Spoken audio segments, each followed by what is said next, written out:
10वीं के छात्र छात्राओं का हिंदी की कक्षा में स्वागत है।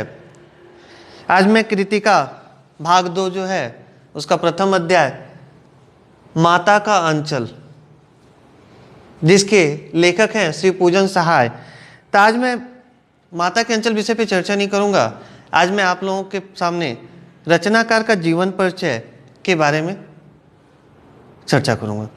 यानी श्री पूजन सहाय का जन्म कहाँ हुआ था, कब हुआ था, उनका साहित्य लेखन से जुड़ाव कब से हुआ था, या उनके रचना का विषय क्या था, इन सभी विषयों पे आज हम लोग चर्चा करेंगे।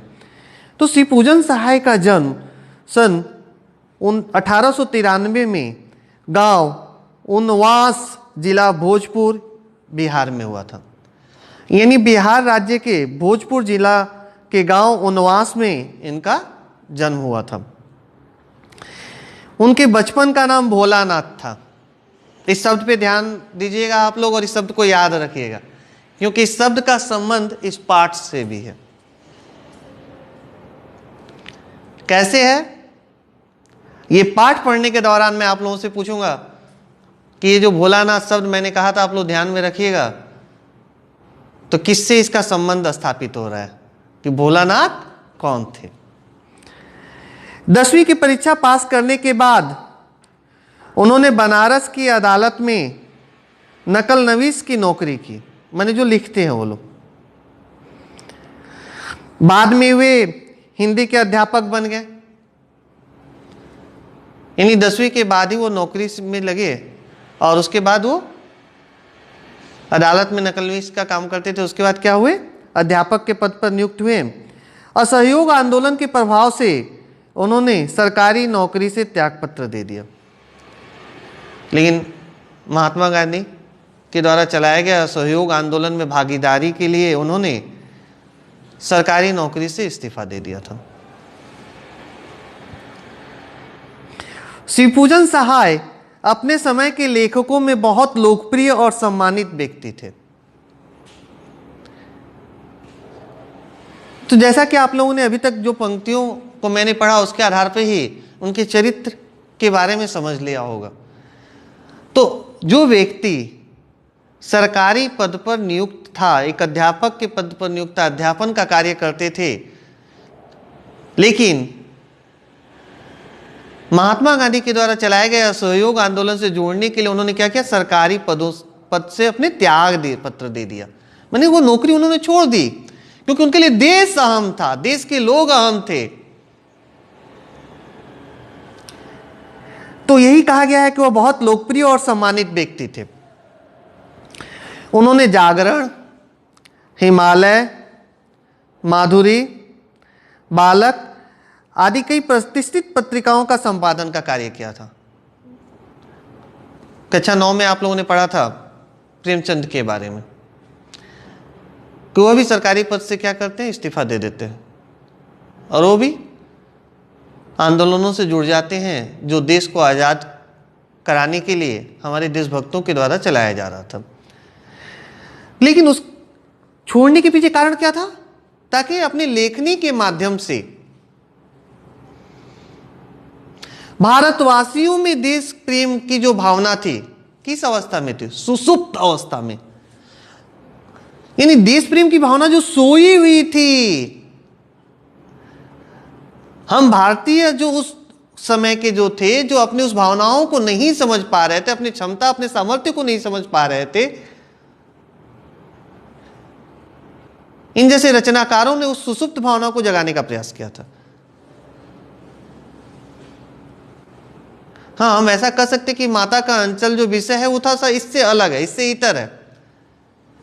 उसमें बाल मनोविज्ञान का चित्रण हमें देखने को मिलेगा कि एक बालक की मनोस्थिति कैसी होती है, उसका मनोविज्ञान कैसा होता है, उस पर हम चर्चा करेंगे। हो सकता है कि आपकी इस विषय का संबंध उससे ना हो, देशभक्ति से ना हो, लेकिन कहीं कहीं कहीं अगर कहा जाए कि अगर माता के प्रति जो भक्ति है, जिन्होंने हमें जन्म दिया है, उनके प्रति अगर हमारा आस्था और विश्वास है, उनके प्रति यदि हमारे मन में अगर सम्मान है, तो भारत माता तो और बड़ी है। वो तो माँ जैसी कई माँओं की भी माँ है, हम सबकी माँ है वो, जिस पर हमारा जन्म हो रहा है, जिनकी छत्र छाया में हमारा पालन पोषण हो रहा है, अगर ये धरती न रहे, ये प्रकृति नहीं रहे, तो क्या हम मनुष्यों की कल्पना की जा सकती है? कदापि नहीं की जा सकती। इसके साथ ही वे हिंदी की प्रतिष्ठित पत्रिका मतवाला के संपादक मंडल में थे। माने इन पत्रिकाओं के संपादन कार्य के अलावा मतवाला उस समय के रचनाकारों का एक महत्वपूर्ण प्रतिष्ठित पत्रिका थी, जिसके संपादक मंडल में सुपूजन सहाय भी थे। सन 1963 में उनका देहांत हो गया। इन्हें 1893 में इनका जन्म हुआ था और 1963 में वो इस धरती को, इस दुनिया को छोड़कर चल बसे थे। वे मुख्यतः गद्य के लेखक थे, यानी सुपूजन सहाय का जो संबंध था गद्य रचना से ज्यादा था, अधिक था। इसीलिए यहां पे लिखा गया कि मुख्यतः गद्य लेखन के ये साहित्यकार थे, रचनाकार थे। अब देखिए उनकी रचनाओं का यहां पे कुछ नाम उल्लेख किया गया है। देहाती दुनिया, ग्राम सुधार, शीर्षक देखिए, देहाती दुनिया, ग्राम सुधार, वे दिन वे लोग, शीर्षक ही बहुत कुछ कहा जाता है। स्मृति शेष आदि उनकी दर्जन भर गद्य कृतियां प्रकाशित हुई हैं। ये सारी उनकी गद्य रचनाएं हैं जो प्रकाशित हुई हैं। शिवपूजन रचनावली के 4 खंडों में उनकी संपूर्ण रचनाएं प्रकाशित हैं। अगर आप शिवपूजन सहाय की संपूर्ण रचनाओं से परिचित होना चाहते हैं तो शिवपूजन रचनावली जो है आप उसको पढ़ सकते हैं, उसको देख सकते हैं। उनकी रचनाओं में लोक जीवन, मुख्य बिंदु पे ध्यान दीजिएगा, उनकी रचनाओं में लोक जीवन और लोक संस्कृति के प्रसंग सहज ही मिल जाते हैं। माने इनकी रचनाएं क्या है? लोक जीवन से जुड़ी हुई हैं। आम लोगों की जो संस्कृति है, जिसको आजकल हम लोग कल्चर कहते हैं अंग्रेजी में, देखिए एक इंसान में अपनी संस्कृति के प्रति एक आस्था या विश्वास होना ही चाहिए। जब तक हमें अपनी संस्कृति के प्रति आस्था और विश्वास नहीं होगा, तब तक हम अपने स्वभाव या आचरण व्यवहार जो भी कर लें, कभी उसमें सुधार नहीं ला पाएंगे। हम लोग जिस विषय पे अगले दिन विस्तार से चर्चा करेंगे वो विषय है माता का अंचल। मैं संक्षेप में आज बता दे रहा हूं। आपके मन में एक प्रश्न उठ सकता है, माता यानी मां। मैंने थोड़ा सा संक्षेप में बताया कि यहां हो सकता है इस पाठ में मां के बारे में बात हो रही है, सिर्फ जन्म देने वाली मां के बारे में बात नहीं हो रही। मैंने अभी आप लोगों को बताया, यानी यहां धरती मां की बात हो रही है, मां के माध्यम से। और क्या हो रहा है? धरती पर ही हमारा जन्म हुआ है, यही हमारा पालन पोषण हो रहा है। क्या प्रकृति के बिना हम अपनी कल्पना नहीं कर सकते हैं? कहा ही गया है तो, क्षिति जल पावक गगन समीरा, पंच तत्व से बना शरीरा। यानी जो हाड़ मांस का जो हम शरीर लिए हुए हैं, जिस पर हम लोग अहंकार करते हैं, घमंड करते हैं, ये सब 5 तत्वों से बना हुआ है। इस पर अपना कुछ अधिकार नहीं है। आज हमारी पहचान जिस रूप में है, ये शरीर जब नष्ट हो जाएगा तो हो सकता है अगर हम अच्छे कर्म किए हों तो लोग हमें याद करेंगे, और जब बुरे कर्म करते हैं तो क्या होता है? लोग हमें याद नहीं करते हैं। यानी शरीर पे कभी घमंड नहीं करना चाहिए, क्योंकि ये शरीर जो है नश्वर है, यहां अमर कोई नहीं है। ये 5 तत्वों से बना है और हिंदू शास्त्र के अनुसार ये 5 तत्वों में ही एक ना एक दिन विलीन हो जाएगा। तो कभी इस शरीर पर हमें अहंकार या अपने रूप सौंदर्य पे या अपने ज्ञान पर कभी नहीं करना चाहिए। तो यहां पे माता का अंचल, अंचल का अर्थ है आंचल, जिसको हम लोग बोलचाल की भाषा में पल्लू भी कहते हैं।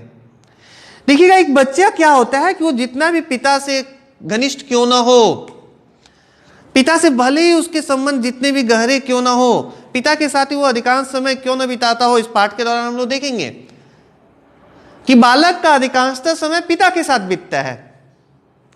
लेकिन जब उसके ऊपर विपदा आती है, जब वो भयभीत होता है, जब वो डरता है, तो पिता के बुलाने के बावजूद भी वो क्या करता है? मां के आंचल में जाकर छुप जाता है। और मां के आंचल में जो उसे शांति मिलती है, जो सुकून मिलती है, दुनिया के कोई भी उसकी जो भी चाहत या इच्छा है उसे वो सुकून, वो शांति नहीं दे सकते। इसीलिए इसका शीर्षक दिया गया है माता का अंचल, यानी आंचल। यानी मां के आंचल में जाकर बच्चे को जो सुकून या शांति मिलती है, वो सुकून या शांति दुनिया की कोई खुशी या कोई सुख नहीं दे सकता। आज यहीं तक, अगली कक्षा में हम लोग विस्तार से चर्चा करेंगे। धन्यवाद।